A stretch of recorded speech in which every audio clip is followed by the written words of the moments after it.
வாழ்க வையகம், வாழ்க வளமுடன். இறையருளும் குருவருளும் துணை புரியட்டும். வாழ்க்கை மலர் புத்தகத்திலிருந்து நாளொரு நற்சிந்தனையாக டிசம்பர் 6. நிலையும் அலையும் இறைவெளியாகிய பிரம்ம நிலை. இதன் இயல்பான தன்மைகள் பூரணம், அறிவு, விரைவு என்பன வெளிக்காட்டாத இருப்பு நிலையாகும். பிரம்மம் என்னும் புனித பொருளை அகத்தால் நோக்கும்போது அது பூரணமானது, முற்றறிவாக உள்ளது. அனைத்து இயக்கங்களுக்கும் மூலமான அழுத்தம் என்னும் விரைவடக்கமானது என்று கொள்ள வேண்டும். பிரம்மம் வேறு, பூரணம் வேறு, அறிவு வேறு, விரைவு மூலமான அழுத்தம் வேறாக கருதவே முடியாது. பிரம்மமே பூரணமாகவும் அறிவாகவும் ஆற்றலாகவும் உள்ளது என்றுதான் கொள்ள வேண்டும்.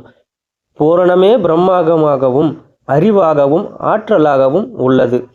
அறிவே பிரம்மமாகவும் பூரணமாகவும் ஆற்றலாகவும் இருக்கின்றது.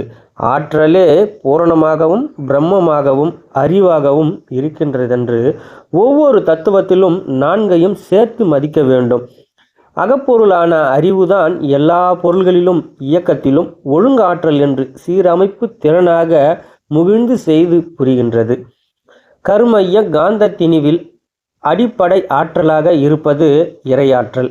இதில் அடக்கமுள்ளவாகவும் அறிவு காந்த அறிவில் புலன்கள் மூலம் இயங்கும் போது மனம் எனப்படுகிறது நிலையாக உள்ளது. அறிவு அலையாக உள்ளது. மனம் விளக்கு வெளிச்சம் போல, நீரும் அலையும் போல நிலையாக அறிவு அலையாக மனமாக உள்ளது. வாழ்க வளமுடன்.